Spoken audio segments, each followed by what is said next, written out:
look at that. We actually got everything up and going in a reasonable time for a change of pace. Yeah, and he's not here tonight. You know, on the one hand, I feel like he's ducking on us, because he knows we're going to be trying more of the hot sauces. At the same time, there's a part of me that's kind of glad he's not here, because we're going to be talking about a controversial topic. And he just has a way with words and injecting himself into conversations that maybe this is for the best tonight. Hello, Mr. Bishop. Hello. So yeah, tomorrow is Thanksgiving here in America. A holiday that is really pretty divisive and pretty... How do I put this? It is fertile soil for arguments with your Uncle Jeffro, who you haven't spoken to in 5 years, and suddenly you know why. Yeah, it is kind of a divisive holiday now, because, everyone has an opinion about it, and everyone knows a different history of it. So, what am I going to do? That's right, I'm going to piss everybody off and correct them on... this wonderful holiday, which some people say it's the first American holiday, even though, to be fair, it happened like a couple centuries before America was founded, huh? Now, thinking about it? Yeah.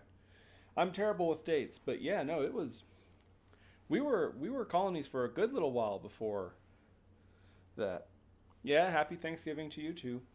But we're gonna, before I get into that and make everybody hate me, I'm gonna make you all feel sorry for me by having hot sauces, because that's how we do things here. We make everyone feel bad for me, and then I say stuff, and everyone goes, "Oh, he deserved that earlier." Okay, but yeah. Oh, where are they? They're way over there. Hey. Right here. Yeah, these are more hot sauces that my dear folks sent me. Yeah. The Bishop, everybody. You so rarely actually... They don't see you all that often, huh? Not often, no. Well, right now, because we've been doing hot sauces like every episode for the past few. But, yeah.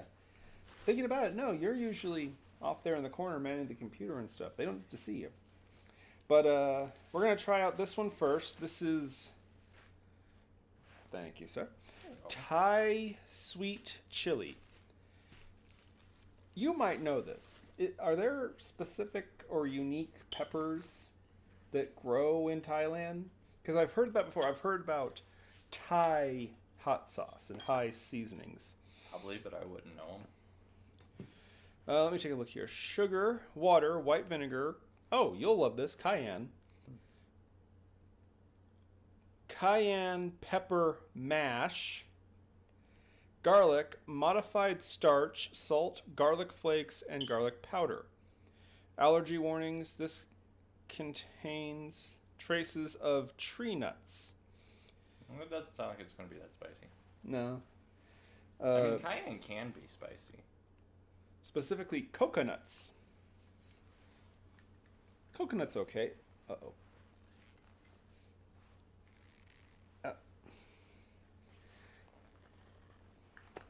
Mine just came right off. Oh, sorry. Here, let me take a look at this. What is this? It's also a different cap. Yeah, that's weird. Really?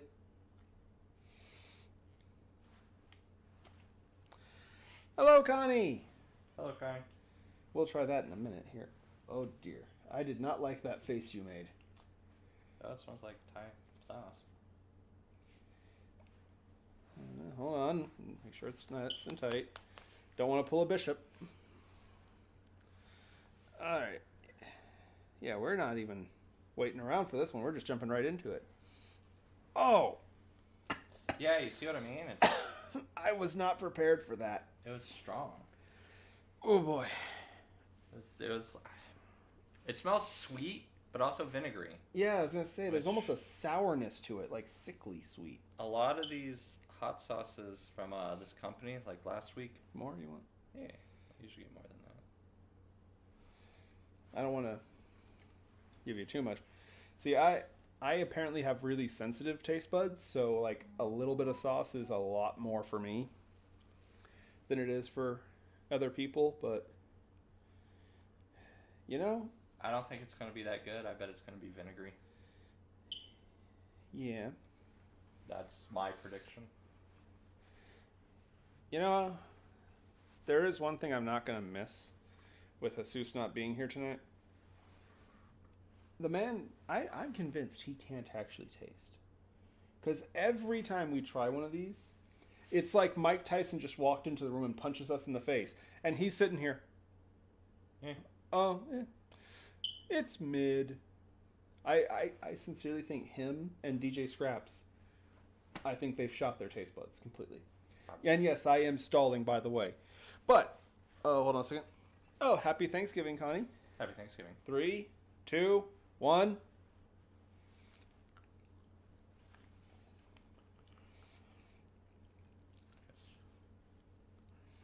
It's like a generic chili sauce you get at a Chinese food Thai restaurant. Yes, I was Only just... it's sour. Yeah. You know that red sauce that you get when you get like wontons? Or crab raccoons? Or Rangoons, whatever they're called. It tastes like that, but sour. Yeah, not as good. I'm not a fan. No heat. No heat, really. Hi, Tara. She finally got here. Hi, Tara. Yeah, no heat. No, okay, hold on. Let's be fair about this. What would you do with it? Maybe you could use it. Something deep fried. Something definitely sweet and sour. It could definitely. I feel like there could be something there if you were going for a sweet and sour. Just don't ask me what. But I actually do kind of like your idea. Some maybe on like a crab cake. Yeah, this one's gonna be gross too. Yeah, roasted pepper. That's what you smell. Roasted pepper mix, roasted habanero pepper, roasted sweet pepper, white vinegar. There it is. Water, roasted garlic, lime juice, passion fruit pulp, salt, xanthan gum, citric acid, and ascorbic acid. Oh no. This is not going to be that good either. This is going to be a nasty chemical burn thing. I think it's going to be hard. It's going to hit really bad. Thank you, sir. Now this one is like 4 out of 5, it said, on the heat. On the heat, yeah. This is fire roasted garlic and habanero. Pepper sauce and condiment. Oh, my niece lost a tooth. Was that part of why she was sick? Because I remember you mentioned she was running a fever and you took her to the ER. And I don't know, was it something with her teeth? But anyway, though, it even looks bad. That really dark, nasty... It don't smell good. It smells like chili pepper. Dirt and chili pepper. 3, 2, 1.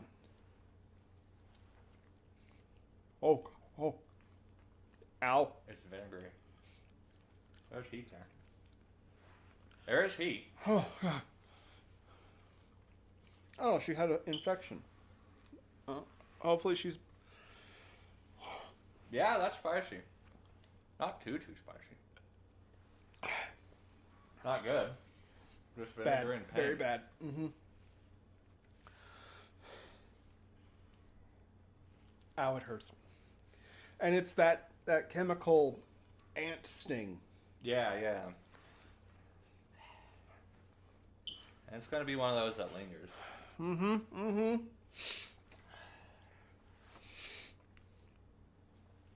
Ow. So much ow. Hi, Mom! Yeah? Now my mom shows up. Now when I can... Hello. Oh, God. No, the one we had last week I would say is worse than this. Kinda, yeah?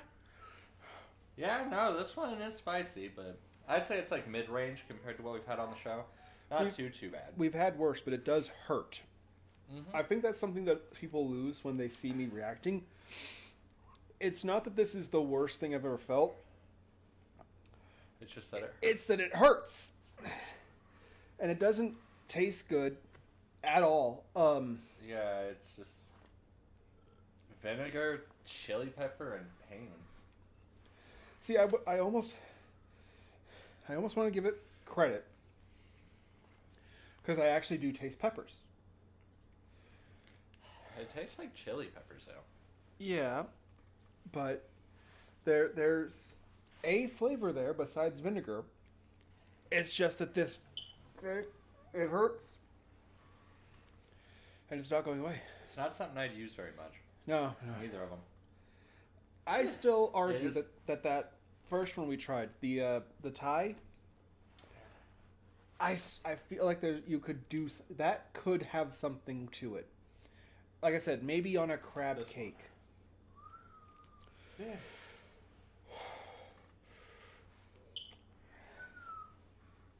I wasn't a fan of either, to be honest. I liked the Thai a lot more, but I don't think I really liked either of them all that much. They're both sour. Very vinegary. Word to amateur hot sauce makers. Don't put too much vinegar in it. In fact, use as little as possible. We have ice cream sandwiches. We do. Do you want one? Yes, please. If you wouldn't mind running across the desert back to the house.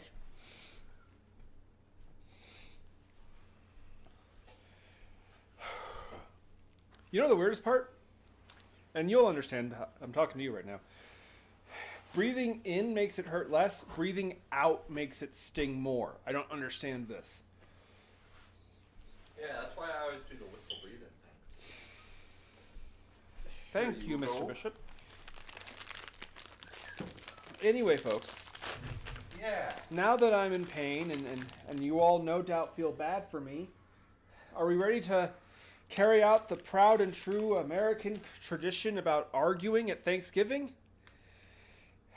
Okay. Yeah. Donson!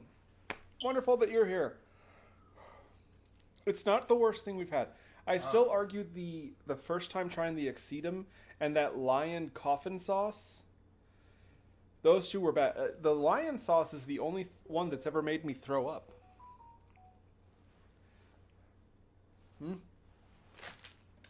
I'm getting a message from Jesus. Yeah, that lion coffin sauce. That one was just awful. But anyway. So, okay, now that I'm not in complete agony, that ice cream actually really helped and tastes really good. But anyway, so let's do a little monologue. Now that I think about it, with no one else here to talk to primarily, this whole episode's going to kind of be a big monologue, isn't it? Yeah. That's okay though. I can at least do better than Stephen Colbert. Anyway, I mean, to be fair, that's not really trying hard, but you get my point. Set low standards. Yeah. Anyway, let's get some stuff out of the way. Yep, we're doing political and religious talk. Yep, we're gonna have to talk a lot about those two things. But there is something I want to say first. It is still a rocky, shaky world right now. There are still a lot of people, tragically some of whom are millionaires paid to stand in front of a camera, who are still having trouble coming to terms with the fact that there was a democratic election. And don't get me wrong, I get it. I understand. No one likes to feel like they've lost, or a lot of them will say they feel like they were ignored because they weren't in the majority. Let me give you some advice. And this is going to sound mean, but this is kind of one of those rip the Band-Aid off. You just got to hear this. In the words of Joe Bob Briggs, shut the fuck up about it. Yeah. You think I'm joking? No. People don't realize, look, honey, the phone calls are coming from inside the house. The reason that this election is bothering you so much is because you aren't focusing on anything else. You need to calm down and shut the fuck up about it. Not saying you can't talk, but we are like, what, 4 weeks past now? 3 weeks past now. If you haven't gotten to the back to life thing, you gotta kick yourself in the rear and go there, okay? And that's kind of just let them. No, Mom, no.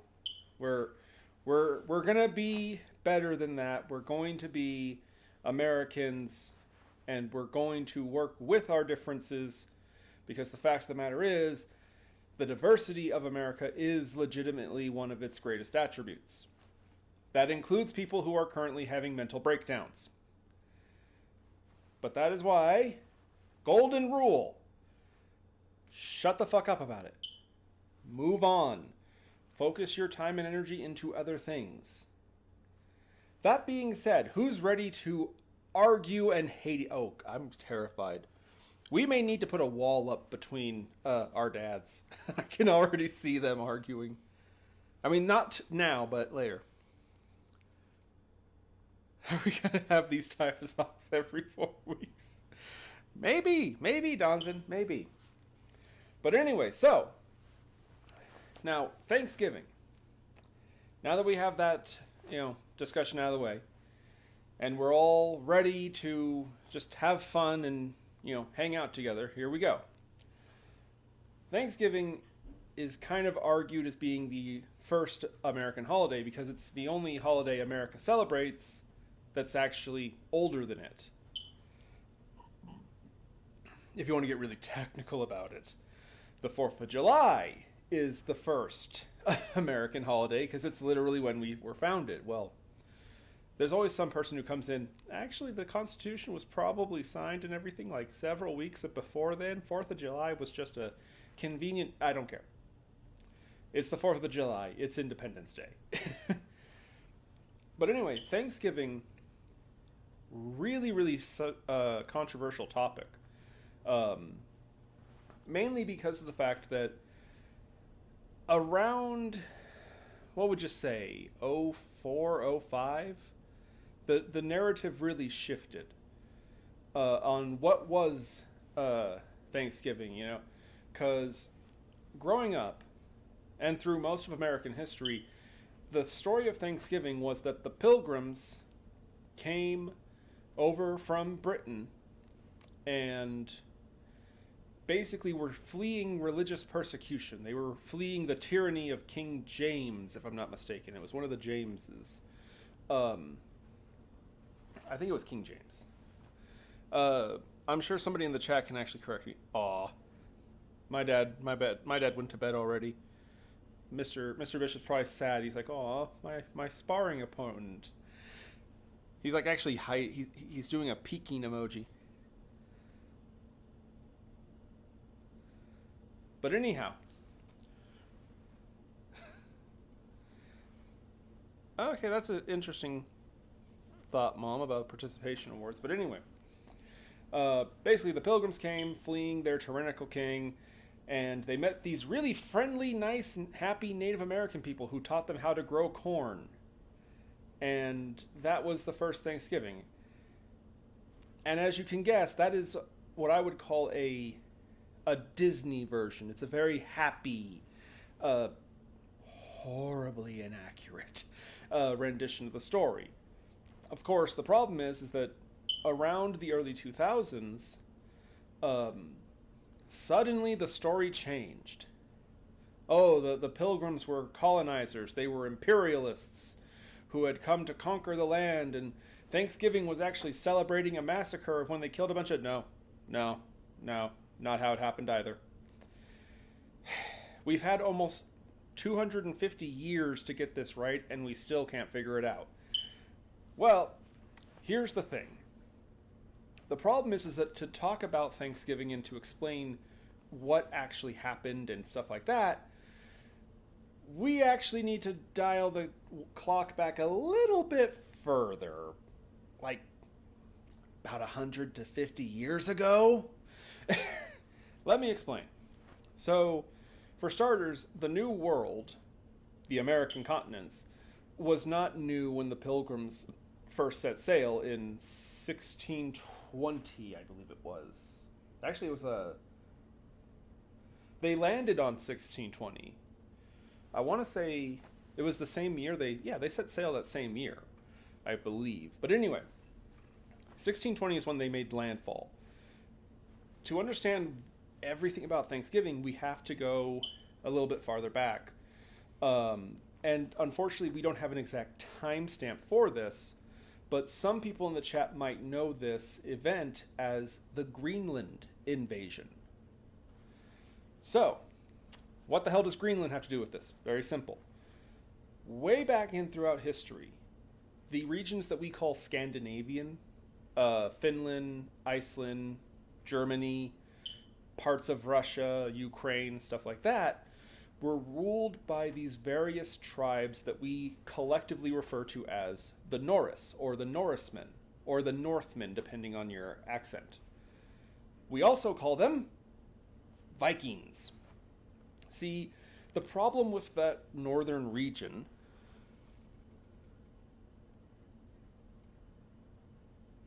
yeah, Mr. Bishop actually beat me to it. The Vikings, yes, the Vikings did come here. So, but I need to explain. See, that part of the world was almost uninhabitable. People really take for granted how bad weather affected human life before we had like air conditioning and weather reports and stuff like that. Those regions see almost no daylight on their own. They are cloudy almost all the time. They have constant bad weather, snow, rain. People joke the reason that, Europeans are so white is because they didn't get sun. We were all pale. But anyway, the Viking people basically had to make a really, really hard choice. How do we live in a place that you can't grow food? Well, simple. You take it from other people. Their societies lived and breathed by raiding. And now, for the record, no, they were not the cartoon-styled barbarian berserker dudes who literally just attacked and smeared blood on themselves. No. But the truth is that, yeah, their societies were based on the idea of taking resources from their neighbors and surviving. And I do have to acknowledge, I don't think they were the villains of this story. I don't think there are villains in this story, really. Because the fact of the matter is, we, with our refrigerators and our preservatives and stuff like that, I think a lot of people probably couldn't even begin to imagine what it would be like back in the 15 and 1600s.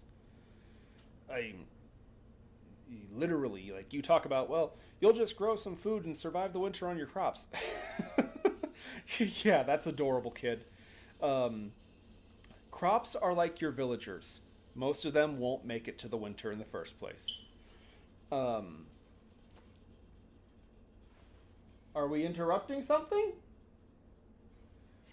Anyway, my point is that the situation was not like we would understand today.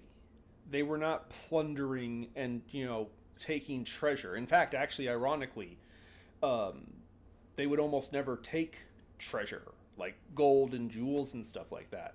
People tried to bribe them of like, we'll give you tribute. We'll give you this gold and silver. You can't eat gold and silver, now can you? They didn't care about that stuff. Actually, ironically, you know what they did like? Iron. Because if I take an iron sword, I'll have to be better at raiding tomorrow. So they would accept tributes of iron to forge into weapons. But anyway, the problem is that the European people, your Celts, the early example of the Brits, the Bretonians, or whatever they were called back then, whatever the Spanish were doing back then, probably something with a bull, I don't know. Anyway, they started countermeasuring the Viking raiders. And so the Vikings had to think of a new idea. Well, you can't go south. Try going west. And that's what they did. They departed over into the ocean, and they basically accidentally landed in Greenland. And set up shop there. There's just one problem. There was next to no one there in Greenland either. But they were able to use that region as a launch pad to go to this whole new continent that almost nobody knew about, which resulted in my opinion, this is like the most awesome sounding thing, and nobody knows this happened. No one talks about this historically. The invasion of Greenland. These Vikings who moved to Greenland jumped across the ocean again into what is today Canada. And what's kind of sad is that the Vikings were actually very clean. This is an odd misconception with them that they were, filthy, unwashed barbarians and stuff like that. Actually, no. They were very usually meticulously neat and clean, because your whole species, your whole people are depending on you being excuse me. Those hot sauces are hurting. Anyway, your people depend on you being able to travel to your victims to raid them and then get back to your people. So one of the most important parts of Navy travel, anyone who's been on a boat will tell you, it's hygiene. You need to stay clean when you're on the ocean, because if Sven over here suddenly starts getting a cough, he can't just stay home from work. He's on a boat with you. And the nearest pit of land is days away. So you have to stay clean, you have to stay healthy, you have to be light. The problem is that the Vikings were banking that Greenland would be their hunting ground, their bountiful place that they would get to. And there was next to nothing there. So they had to recover quickly and basically jump again. So this time, when they were going from Greenland to North America, they had to make some exceptions to the rule. They had to move first and think later. Because of this, they did not keep the hygiene standards they needed, and they introduced bacteria and germs to North America. A lot of people say it was the English and the Brits with pox, and we'll talk about that later. But actually, no. The Vikings brought with them a strange disease, and we don't even know what it actually was. All we know is that in its wake, pretty much all of the northern half of North America was stricken with a plague that killed between 50 to 90% of the population. Entire villages were gone. And a big problem is that a lot of the native people, they were kind of like our buddies the Harthans. They didn't write stuff down. They were nomads, and so they kind of had more important shit to do than, making paper and actually taking notes and crap. The irony is that we know most of the information we have about native people from them themselves, obviously, because they're still around. But yeah, most of our information actually comes from the colonizers who came over here and were like, why are all these people dying? I'm afraid. Oh, hi, Open Eyes. Oh, Jeebus. Hello, Jeebus. Hello. Hello, Jeebus. Hello, Open Eyes. But anyhow, and what followed was probably the most metal sounding thing. I want you to all picture this for a second. There is a plague reaping across the land. And at the same time, you have a war between literal Vikings and the various Native American tribes. Which actually, to be fair, most of them weren't tribes at the time. They were actually full-on nations or kingdoms, we would even call them. They only became tribes because, again, 60 to 90% of their populations were wiped out. You ever notice that in like old cartoons and westerns, these native tribes are always like a dozen people? There's a reason. It's because this virus, which again, we still don't know actually what it was. I've seen some people claim, oh, it was a fever. I've heard other people say it was something in the stomach. It caused like vomiting and things like that, and dysentery. The fact of the matter is, I have no credible account of this. Most people say we don't know what it was because everyone who got it died. But anyway, in the midst of all this chaos, there's a war brewing, there's all kinds of violence. It's even worse because the Vikings are often depicted with, horned helmets and big old round shields and swords and axes. No. Remember what I said before? These were people in desperation. They had to move, and they had to move now. The truth is, most Vikings actually fought with very small weapons. So, I want you to take it one step farther. It's Native Americans fighting Vikings, and everyone is basically using a shiv. Tiny daggers and knives and small hatchets, maybe a club, were the standard weapons of the time. It was extremely brutal, very violent, and yeah, no one ever talks about this, but the Greenland invasion was probably maybe not the biggest like fatalities in a war, but easily some of the most brutal and violent actual battles. You know how in movies, wars, battles always happen with like, there's people fighting everywhere all at once. They're not in formations, they're not anything like that. That's probably what this war was like. It was super skirmish, tight-spaced, essentially urban warfare. Because again, the Vikings would attack towns and settlements and stuff. So, a common claim is that this war is often overlooked because it wouldn't make for quaint historical quotations, if you know what I mean, and I think you do.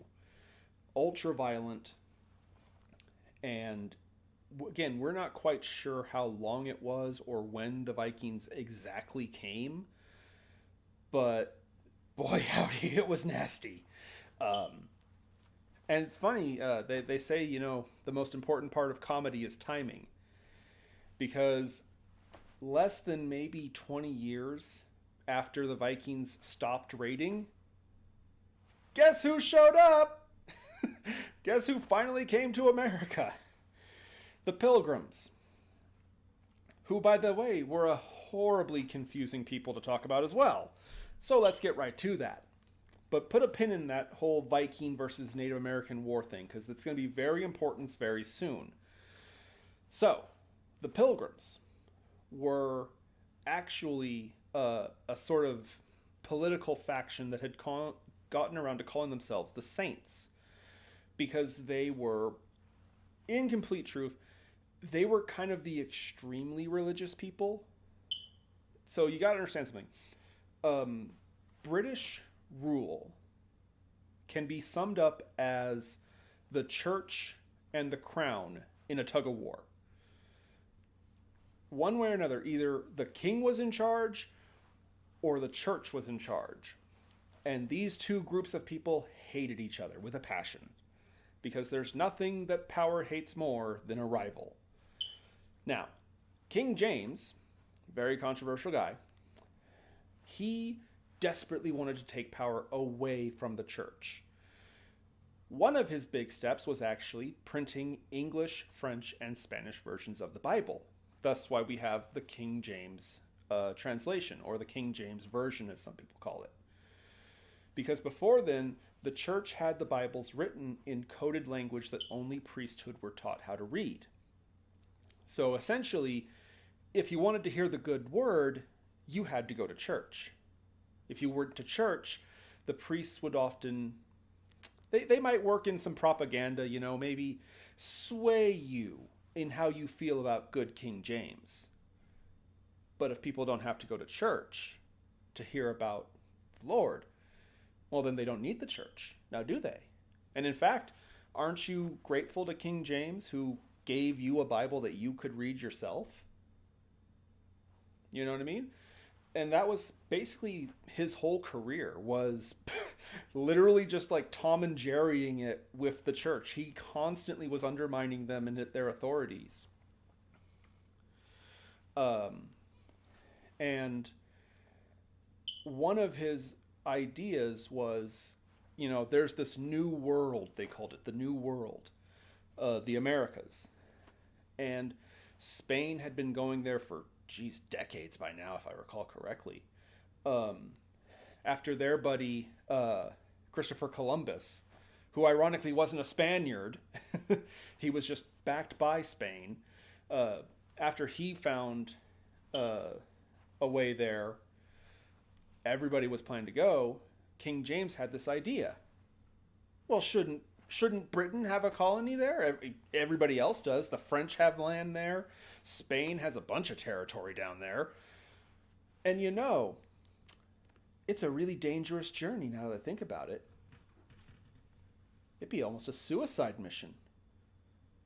Whoever goes probably would never come back. And they wouldn't be able to support their political faction anymore. Huh. Funny how that works out, huh? And so, basically, King James appealed to this political faction that called itself the Saints and said, hey, this new world, it needs to be saved. The people there are so sinful and evil that they have red skin like the devil. You think, I'm telling you the truth. And they're cannibals. Yeah, they're cannibals. Mm-hmm. They're sadistic even. They don't just kill people and eat them. They dismember men and make the man watch them boil his member and his manhood in stews for their broth.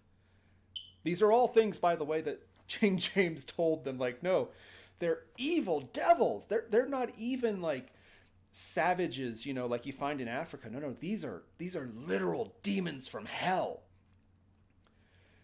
And so, of course, you tell that to a group of highly religious people, they're going to be like, so we got to go deal with them, right? And so he convinced them to go. It's funny because we remember them as colonizers. That's not what they were told. They were told their mission was missionary work. They were supposed to go there and build churches and things like that. Of course, that's not what King James told the carpenters and the soldiers that were going on the Mayflower. Because everyone talks about how Thanksgiving was a whole dickish thing. The Pilgrims were so bad. Buddy, you have no idea how dick this situation is. King James literally was trying to send specifically religious people on what he thought was a suicide mission. Because A, they go, they die. They're out of the picture. B, they go, they have a colony. You now control an empire.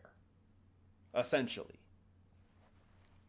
So it was a win-win for him, and all he had to do was tell these people that they were going to go and banish Satan. Which brings us finally to even starting the topic of Thanksgiving. But keep these two pins in mind. We have a super religious group of people who have been essentially brainwashed into thinking that the native people aren't even human. Meanwhile, the native people are recovering from a 90% fatality plague and a war with Vikings. I'm going to say, I don't think this was a competition of dicks. I think it was two people who should be in padded cells being stuck together. They were all hyped up on adrenaline and sure that they were going into dangerous territory and they were going to die. So as you can guess, it started off with violence. And we even have a name. I have it here actually in my notes. They sailed for 60 days, 2 months, getting across the ocean. And actually the funny thing is they went to the wrong place. See, they were supposed to go farther south. I want to say to where the Carolinas are now, roughly speaking. But unfortunately, the weather, remember the weather? The weather had other things in mind and shot them way up to Massachusetts. And the problem is that you had the captain and his crew and all the non-pilgrims, the labor workers and the guards and stuff like that. They just wanted to freaking land and get off the goddamn boat. The Saints had other ideas, though. See, the Saints, because remember, they are missionaries. They are people on a mission from God. The paper says we're supposed to be here on the map. Why are you taking us way up here to the north? This isn't where we're supposed to go. And the captain was like, we're making landfall. We have, no, in their inventory, they had 1 barrel of fresh water, no more beer, which, by the way, beer was what they used kind of like aspirin. It was the cure-all, you know, stop complaining about your headache. You feel fine. I mean, if it works, right? But anyway, they had 1 barrel of fresh water and literally 12 apples. That was their food. They had 12 apples. And everyone always says how the Pilgrims were terrible travelers and they didn't have preparations. No, it wasn't their fault. It's just that they had exactly the amount of food and water that was supposed to get them to their destination. I mean, it got used up. You know what I mean? And so ultimately it came down to a standoff between the Pilgrims and everyone else on the boat actually making landfall. And in the end, the captain was able to persuade the Pilgrims to actually agree to land, mainly because he almost accidentally wrecked the whole damn ship. And they were like, okay, yeah, maybe we do need to stop. Yeah, no one ever talks about that, but the East Coast actually has some pretty nasty tides. And yes, they went and they found what they called Plymouth Rock, which is ironically, it's literally just a little rock on the ground. It's funny, everyone thinks it's like a big monument or something. No, it was literally just the rock that they tripped over when they got off the boat and were walking on the beach. That was like, oh, okay, I found the place. No, that was literally how they, because again, they were way off course. They had no map of the area. And so when they tripped over this big rock, they were like, remember that rock? This is how we'll remember where we are. And so they went from there, which is where we get our first named character in this story of how everything can go wrong all at once. Miles Standish. Miles Standish was a scout. He was also part of the Saint faction. He was a pilgrim. They told him that it was likely very dangerous. But Miles said, well, I'm not afraid. The Lord will protect me from any danger. He took 6 dogs and 8 men with him to scout the area. And then promptly, about 5 minutes later, came running back screaming, "Indians! Indians!" as arrows literally sailed past his head. Fortunately, all the men survived. But yeah, no, that was the first encounter, quote unquote. Because again, you have to remember, the native people were not ignorant to the existence of Europeans. In fact, they actually had a lot of experience dealing with white men, if you know what I mean, and I think you do. So yeah, they weren't taking any chances. They were shooting on sight. Because to be fair, every other European who came from across the ocean proceeded to stab them repeatedly. So I'm going to defend our Native American friends here and say, yeah, I'd have shot him too. I wouldn't have missed either. I would have been like, nope, I'm not taking any kind of chance. Because that's the big speculation, is that, well, Miles and his men survived because they were actually firing warning shots. They were shooting volleys over their heads. Miles himself even acknowledges he didn't know how he survived. Like, apparently the native people literally were like right there in the tree line. They literally were like standing next to them when they opened fire. So they had them point blank dead to rights. Now, to be fair, I mean, it was a good decision in the long run, actually, to not shoot to kill. But this was the first example of a very, very tense situation. Because the people that they had accidentally invaded were known as, I'm going to try really hard to pronounce this, Wampanoag, I think, or Wampanoag? Wampanoag, I think is how you pronounce it. Now, it's interesting. People call it the Wampanoag tribe. They were not a tribe. Wampanoag. Excuse me, Wampanoag. Yeah, I think that it's either Wampanoag or Wampanoag. But in either case, they were not a tribe. They were a full-blown kingdom. It was a huge territory that was actually filled with multiple smaller tribes. But anyway, so a few days after this, because immediately after being shot at, they just started building a fortification, putting up wooden walls. In fact, they actually, the Pilgrims actually dismantled some of the lifeboats of the Mayflower to help build fortification, because as far as they could tell, they were under enemy fire. They were immediately engaging enemies. But a couple days later, Miles pointed out they could have shot me point blank, but they didn't. They could have attacked us any time in the past 3 days, and they haven't. I don't think they're there anymore. I think we bumped into them and they ran off too. So he, with a team of about 20 guys, among whom was, what is it? How do you pronounce his name? Hold on a second here. I have him, I swear. William Bradford. Well, yeah, William Bradford, who was a writer and a historian, if I'm not mistaken. He went with them. And sure enough, not too far inland, they found what they themselves described as a village. Which is, by the way, another thing. A lot of people, when we talk about Native Americans, we picture them living in, tents and being very nomadic. That is kind of true.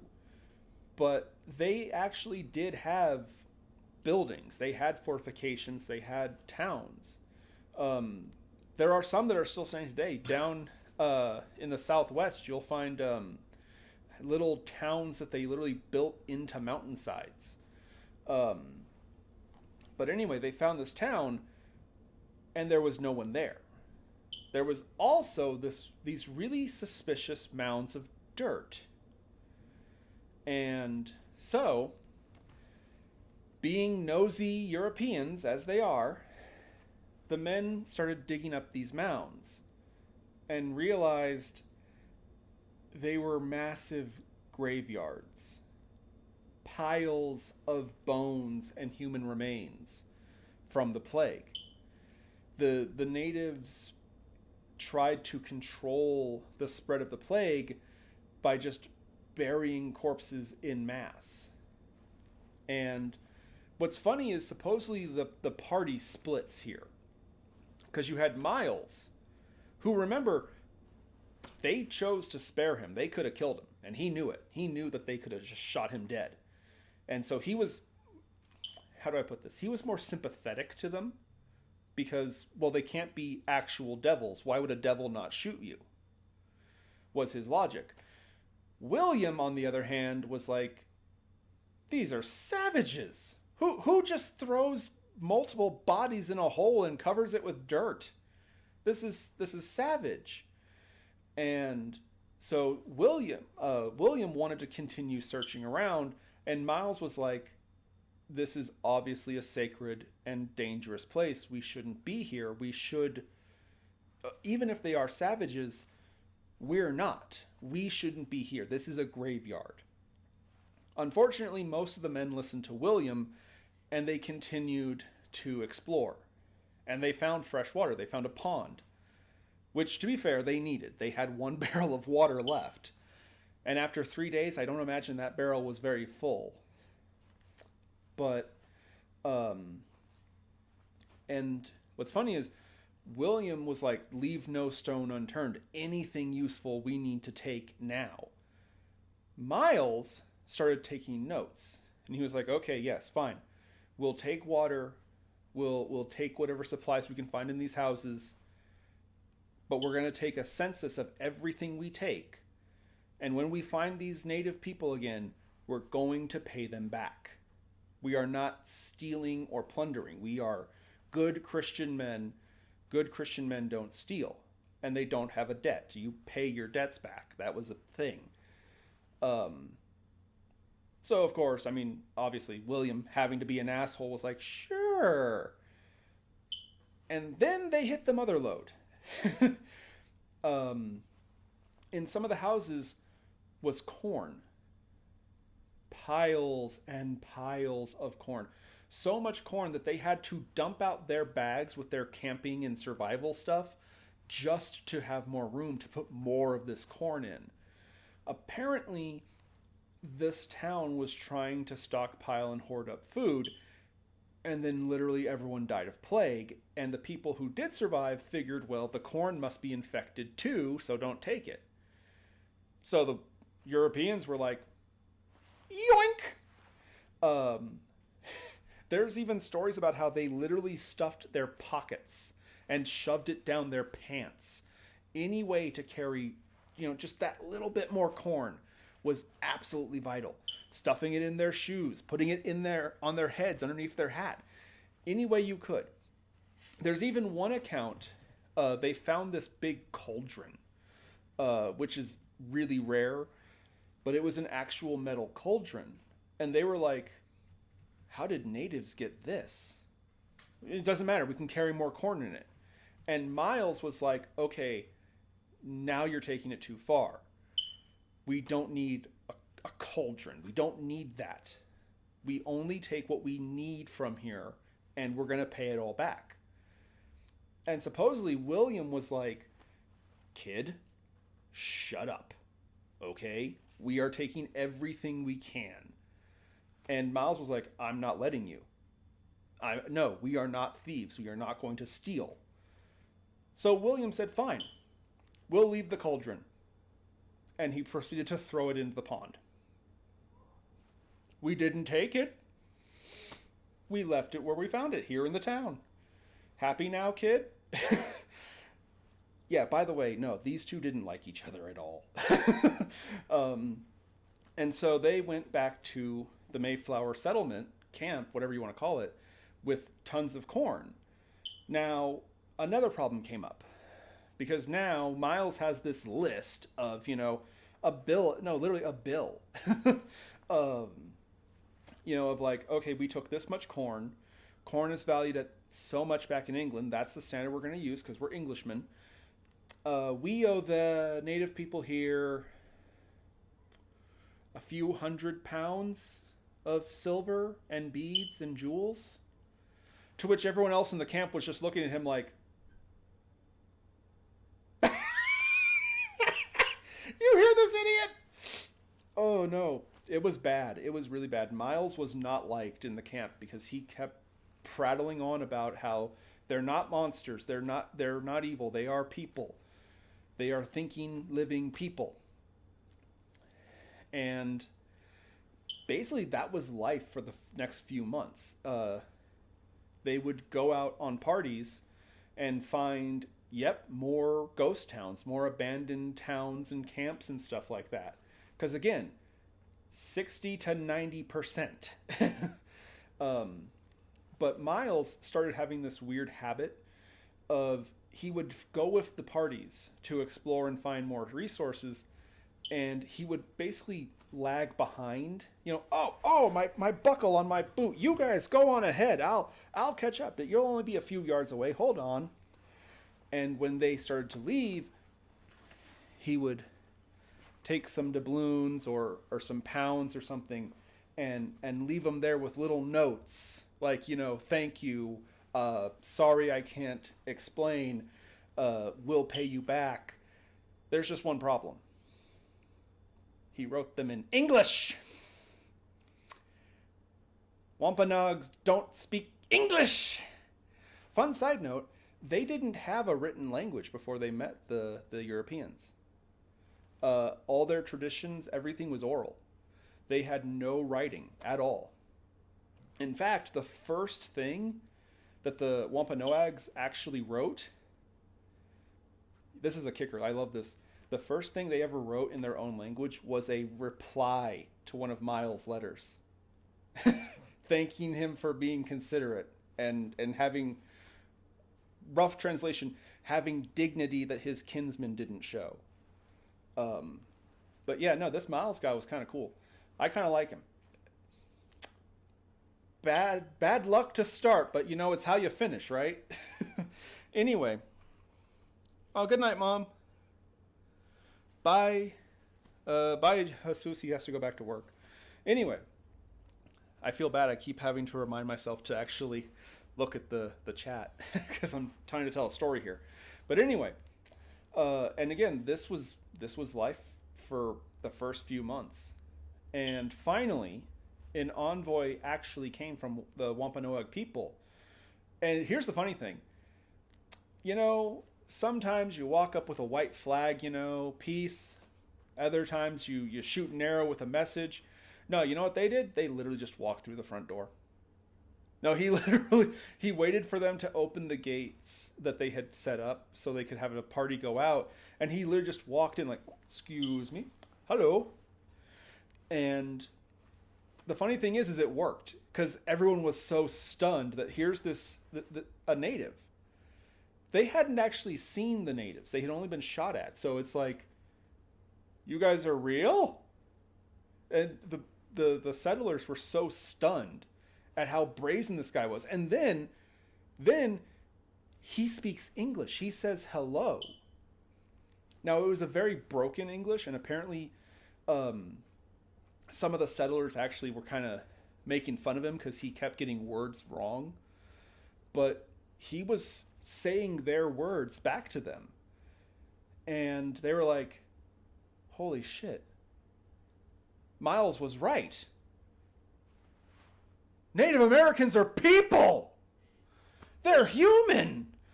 And the funny thing is all the settlers just loved this guy. And there's some debate over what his name was. I think I had it here. Did I write it? I may not have actually thought to write his name down. Nope, because I'm such a genius. I wrote the king's name down. But anyway, this first guy, he showed up and he basically was like, yeah, we don't want to shoot you guys. You know, but could you maybe get the fuck off our beach? And maybe stop traipsing through our graveyards? Those are our people. But fortunately, there was another windfall victory because, and this guy, I did write his name down, Squanto.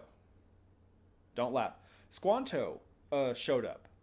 Ironically, he came from the same direction as the Pilgrims. He was actually a slave. He had been captured, like a good decade prior by, I believe, Spaniards. And he was sold to an Englishman. And that Englishman actually taught him how to read and write and then let him go. He gave him his freedom. And the lesson Squanto took from this was some Europeans enslaved me, but another European gave me my freedom. So embrace yourself. This is a mind-blowing revelation. Europeans are people. They're humans too, and they're capable of good and bad. And so he immediately made the trek back to the New World, his homeland, because he was like, oh shit, my people are going to shoot the crap out of these guys. I got to go and try and stop this. And he was able to fluently speak. And basically, he served as the go-between because he wasn't a from the Wampanoag people himself, but he was like a little bit more south, if I'm not mistaken. But he could speak their language and he understood them, and he served as a middleman. He was particularly he particularly became friends with. I'm gonna try really hard not to butcher this name. Probably gonna butcher it really bad. Massasoit. Massasoit. Who was we would call him a king, actually. But he's officially remembered as the chief of the Wampanoag. Even though, again, no, it wasn't a tribe, and he wasn't a chief. He would be, by all accounts, a king. He ruled over a kingdom. Now, the thing with him is, he had a very ironic opinion of the settlers. He viewed them as children, or as he put it, children with explosives. And so one of the big reasons that the natives really didn't interact with the settlers for those first few months was because our boy King Massasoit was like, they're children. If you push them too hard, they're going to do something stupid. And unfortunately, they literally have explosives. So just let them be on the beach. You know, we can't even go to those towns and villages that they're moving through anyway. They probably are all going to drop dead from the plague here in a minute. Fortunately, they didn't actually. There's a few different theories about that, about why the pilgrims didn't seem to get affected by the plague. Most people say that the plague probably died with its victims. And be it ever so morbid, they weren't pathogens. They weren't spreading the virus anymore. And that's why they were okay. Other people argue that whatever it was some kind of bacteria from Europe that the settlers' immune system was already prepared to handle. But for whatever reason, they were fine. And while, yeah, it was pretty upsetting how they kept digging up graves. Again, Massasoit's opinion was they're children. They're children. They don't understand what they're doing. We need to help them because they're going to hurt themselves. And so, with Squanto to translate and speak properly, they started talking. And one of the big things that Massasoit wanted was an alliance, because there was something that the natives didn't tell the pilgrims about yet, and they probably should have. Hold on here, I have their names somewhere.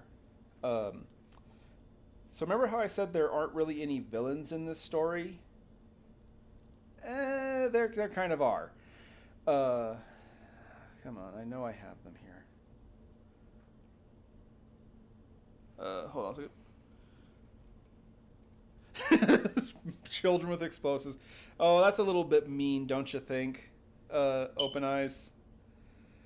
I'm not saying you're wrong. I'm just saying it's a little bit mean.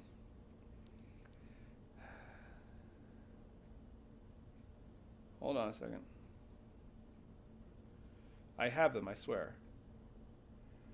Here they are. So there was another kingdom. Narragansett. The Narragansett people were they were another super kingdom thing made up of a bunch of little tribes. But basically, our boys, the Narragansett, they had weathered the storm much better in terms of the plague, but not the Vikings. See, they were the ones that the Vikings primarily fought with, especially around what we today call Rhode Island. Was apparently a strong point for them. And basically, in order to survive, they adopted the Vikings' way of living, being raiders and plunderers. And from the Wampanoag people's perspective, they were actually savages. They were villains. They claimed that they worshipped death. The Wampanoags accused the Narragansett of literally worshipping death. which the settlers, the pilgrims, were like, oh, those are the guys that King James told us about. Those are the devils. And the funny thing is the settlers felt bad for Wampanoag because they were like, you've been living with the devil as your neighbor? You poor people.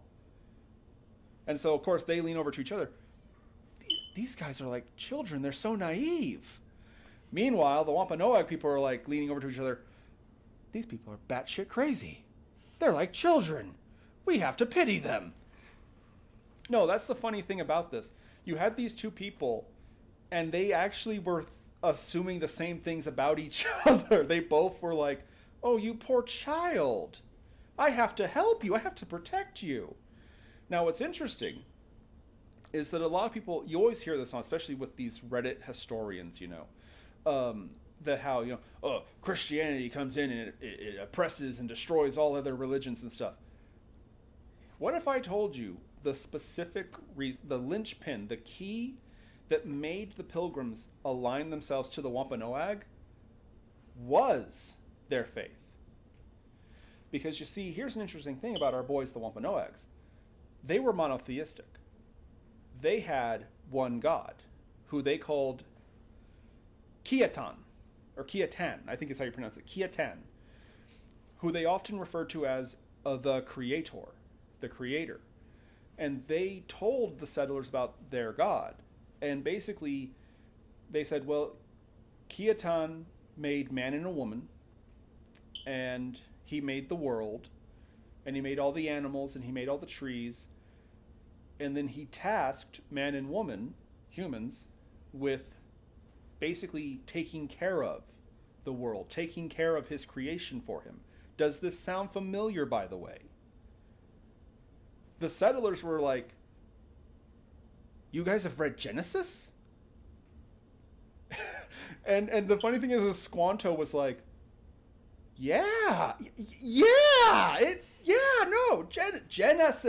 Genesis, and no, that was the thing. They were like, the settlers were like, holy shit, these guys are Christians, at least Jewish. They're Abrahamic. And so the Pilgrims were like, so we're brothers. We're brothers in the Lord. Because again, remember, these were super religious people. Specifically, they were sent because they were what we would call zealots. Well, a Christian shouldn't strike another Christian, now should he? In fact, a Christian should help another Christian. And the natives were like, yeah.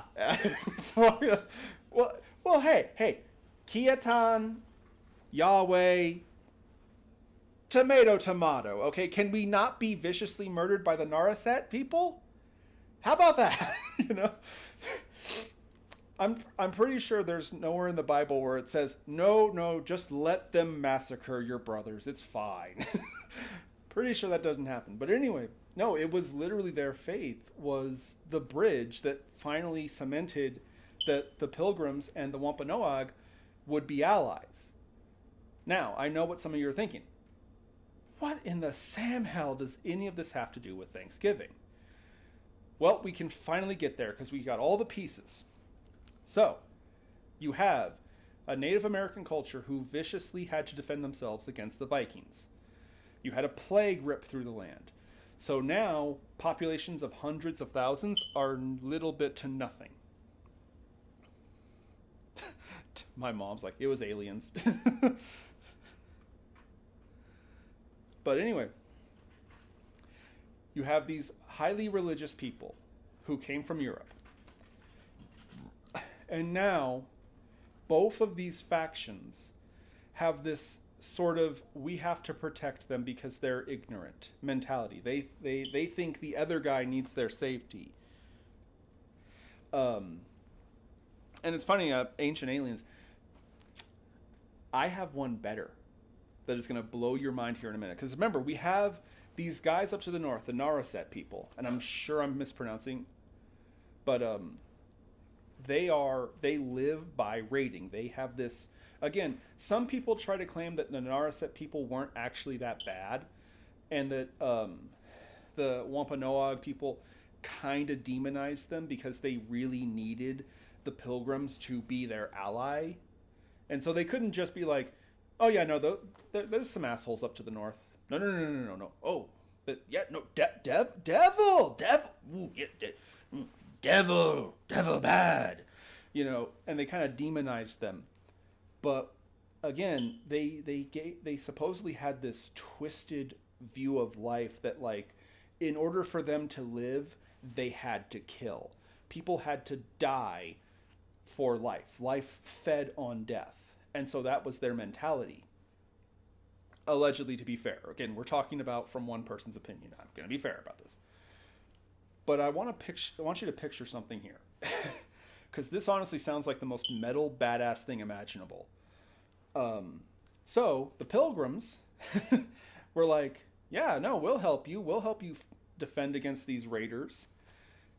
Fortunately, they did bring some weapons and armor with them, which is kind of where everything shifted. Because again, the Narasa people learned how to fight from the Viking raiders. So like the raiders, they fought in very light armor, if they wore armor at all. And it was all super close range, tiny weapons, small weight weapons that could be very quickly replaced and replenished. You ever seen someone try and shiv a dude in plate armor? No, you haven't, because it ain't gonna do shit. So, no, the Christians literally went back to their fortification, got their armor, and came back like these walking robot tin cans, like, "Hail, brothers of Christ! Where do you want us to station?" Meanwhile, the Wampanoag people are just sitting there. We've made alliances with crazy people. These people are freaking insane. But at least they're insane on our side of the fence. I mean, what would you rather have? A psychopath in armor standing next to you or coming at you? Yeah, neighbors war, sticks and stone. Yeah. I mean, you make whatever you have to fight. You know what I mean? But anyway, and then they brought the big toys. You ever seen what a cannon from 1620 can do to a guy wearing just a loincloth? It isn't pretty. But it is kind of metal. No, seriously, I want you to picture this. You've got people basically pretending to be knights, Native American warriors, fighting a horde of Viking Native Americans. I wish Meatloaf was still alive, because I'm pretty sure he would use that as a cover for one of his albums. Like, that, doesn't that just sound like a heavy metal thing? Yeah. With cannons and flintlock rifles and shit going off. By the way, fun side note. Everyone talks about with Native Americans the peace pipe. What if I told you the first documented case of a European, a white man, being invited to a peace pipe ceremony was Wampanoag and Pilgrims? That was, I believe, the first documented time that a European had participated in that ritual. So some pretty cool history there. But anyway, so with all this going on, what does this have to do with Thanksgiving? Simple. The Alliance won the war after months of night raids and multiple battles all along the coastline. And let's be completely honest here, a lot of casualties on both sides. The Narragansett people finally surrendered because basically they were running out of numbers. It was all, and a lot of people say it was the Pilgrims' technology. It was the Pilgrims' cannons. It was their plate armor that the Narragansett people just were not prepared to fight against. They were not prepared to fight against heavily armored opponents with their shivs and clubs. By the way, everyone always pictures the proud light cavalry Native American riding on horseback with their tomahawks and stuff like that. That wasn't a thing until the settlers. The settlers brought horses for labor, and they explained to the Wampanoag people, you know, you can ride on this thing and shoot. and your enemies whose only advantage is how light and spry they are, yeah, they're not going to be as fast as a horse. Especially if you're fighting from that horse with a rifle. And by the way, there's talk about the primitiveness of the Native American people. They were not primitive people. The reason that they fought the way they did and the weapons that they primarily used was born of necessity. It was that they didn't have the opportunity to manufacture and make plate armor. They fought perfectly fine in it once it was handed to them. They were great riflemen.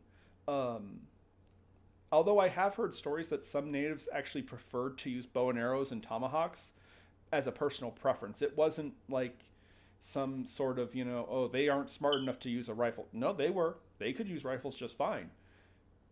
They just preferred the bow and arrow, which, to be fair, there are some benefits to a bow and arrow over a musket. Yeah, some of the horses were from, most of the horses were from Spain. But anyway, and so basically, after months and months of this horrifying barbaric fighting, finally, they won out. They got a surrender from their enemies, and so the Europeans were like, so we're just good? We're just like, what happens now? And it was actually the Wampanoag people who were like, well, now we party. Now we have a party. And there's a lot of misconceptions about how, especially in more recent times, the first Thanksgiving was celebrating a successful raid on a native village. No, it wasn't. It was literally the opposite. The first Thanksgiving was the people who survived the war celebrating, having a feast together. And yes, keep in mind, these were very religious people. So if you make it through a war, who's to blame? God. God got you through the war. And so the Pilgrims had this whole big ceremony of giving thanks. They wanted a religious thing. They held a mass, essentially. And the Wampanoag people were like, God. Funny way to see Kiatan, but hey, tomato, however you want to say his name, boss. Yeah, that's another thing, Mr. Bishop. It's much faster to shoot a bow and arrow than a flintlock rifle. Jeez, those things. I'm going to be honest with you. If it wasn't for making it so much easier to use the gun, I don't think humanity would have ever bothered to use it. Like, seriously, flintlocks were not worth the effort. They were so slow and so volatile. I don't blame the Wampanoag people for being like, we'll just throw our tomahawks. We're good. Even though I can already hear some historian. The tomahawk, yes. The tomahawk was actually more common in the western side of North America.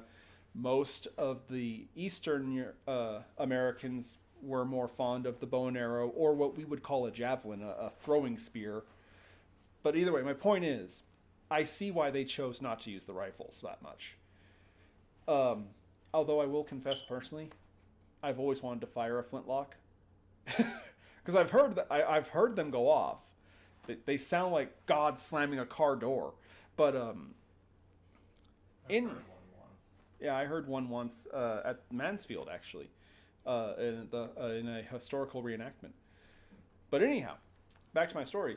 The first Thanksgiving was the Pilgrims and the Wampanoag people celebrating the fact that, one, they had won the war, and two, more importantly, they survived it. Because again, here's the funny thing. Modernly, a lot of Native American people, they really don't like using certain terms like savage. And to be fair, they weren't savages. That is wrong to call them that. Here's the thing, though. The Wampanoag people did call the Naraset people savages. They were savages by to be fair again, the opinion of their enemy. Fine. But the point is that this was a bloody and brutal war. Now, put on your tinfoil hats, because we're going to take a quick side note, and I want to talk about this one thing real quick. So, why haven't you heard this story before? Why didn't anyone in history class tell you about the alliance of the Christian pilgrims and the Wampanoag people. Because they weren't fighting humans. There's a conspiracy theory. Don't look at me like I'm crazy. There was a conspiracy theory that all these other stories about the first Thanksgiving and all these lies and half-truths and misrememberings about how it was like was because the truth is that the Naraset people were Wendigos. An army of Wendigos. And basically, the powers that be in our society decided, you know what would be less traumatic to think about? Screw it. Everyone's a bigot and a racist. That's what it was. It was all bigotry and racism. There's no Wendigos. There's no monsters that eat flesh and rise from the dead. No. What a silly thing to say. Shut up. No, so that's a conspiracy theory that these were not people. They were Wendigos. That the Pilgrims and the Wampanoag people had to basically endure fighting constantly. Because some people point out, wait, how could this war go on for months and months and like over a year almost? When so many populations were dropped by 60 to 90%. The Naraset people wouldn't have had the numbers to fight like that, right?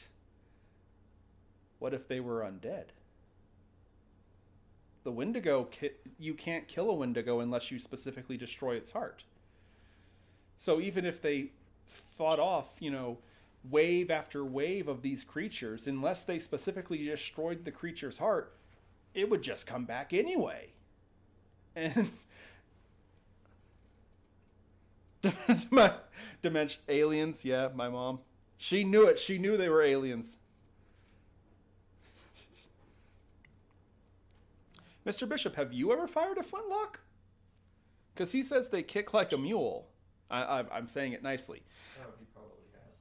He would. And I mean that as a positive thing, by the way. He would. He would have fired. He probably owns one. He probably has one like in the attic or something. He's like, hold on, I'll go get it for you. Yeah, my mom believed dimensional travelers, yeah. Aliens, creatures from other worlds. Yeah, it could have been Wendigos. But here's the thing. Regardless of what nation or tribe it was, regardless of what they told you in elementary school or what, blowjob basement 69420 says on Reddit, the truth about Thanksgiving is vastly bigger than a lot of people realize, because at any given moment in the well over a year that the Pilgrims were in their little beach settlement, someone could have sneezed and everything would have gone apeshit. I mean, literally, the very first encounter they had was being shot at. The peace that was between the Wampanoag people and the Pilgrims of Plymouth Rock was literally on the edge of a knife. Like, it was so close to falling apart so many times. And here's a fun side note. The alliance between them stood for 54 years. Some people would even argue the settlers of Plymouth Rock, they never broke that alliance. It was a whole new generation before any new conflict came up between them. And for the record, an alliance for 54 years, that's impressive for back then. That's incredible. And again, whether it was because they had the same enemy, or it was because they secretly pitied each other, or hey, you know what? If we're going to acknowledge the possibility of Wendigos, fine. Maybe it was divine intervention. Yeah, I mean, isn't it kind of convenient that Squanto shows up when he did? And he had all that stuff happen to him just conveniently to the point that he can serve as a diplomat between the two factions? When in fact, he wasn't even from there. He wasn't Wampanoag himself. But he was conveniently able to do all this. I mean, I know this might sound unfair from an atheist, but there comes a point where you have to acknowledge there's a lot of coincidences that happened. Maybe there was something more to it. Maybe there were Wendigos. I don't know. But here's the thing. And the reason that I really like Thanksgiving is that it's kind of it's the Harfin thing. They had every reason to fight. They had every reason to be enemies. Except that thankfully, two people stood out in a field and just said, are we cool? Can we be cool? Can we be friends? And something really cool and beautiful was born from that. And yeah, hey, you know me, you know us Americans, any excuse to throw a party, right? Yeah. So hell yeah, no, let's have a feast. Let's say nice things to each other for a change of fucking pace. And let's, remember, shut the fuck up about it. Talk about anything. Talk about alien invasions and Wendigos and stuff like that. Aw, he has one. Your dad does have a flintlock, but he doesn't have the black powder to shoot it. Donzin, you're no fun. I want to know who's paying Donzin to say the yeah. Yeah, who's paying you, Donzin? Yeah, who do you work for, Donzin? Seriously. You know, I can't help but notice that he always conveniently makes it to those, live streams that Lobolus is doing. Yeah.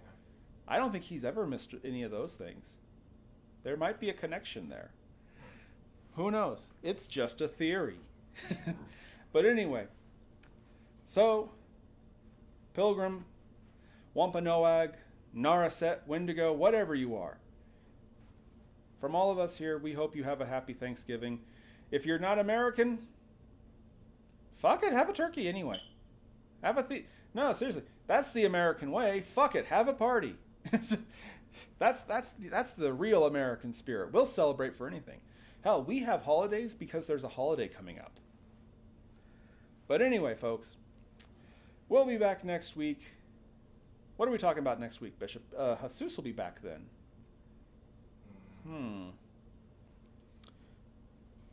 Yeah, give thanks. There's plenty to be thankful for. You know, we were talking about Flintlock, and I mentioned Mansfield. You want to talk more about the Civil War? More creepy, weird things from the American Civil War? We haven't talked about that in a while. Sure. Yeah, no, next week we'll talk more about this American Civil War. But in the meantime, boys and girls, I have been your host, Kristoff N. Chester. We got the Bishop in the corner. My faithful doggos, Famine and Gluttony. The Beaner isn't here. He's at work. Actually, I shouldn't be mean. He actually is at work, and he's probably having a miserable time right now. But anyway, we'll see you guys all next week. And as always, keep checking the shadows.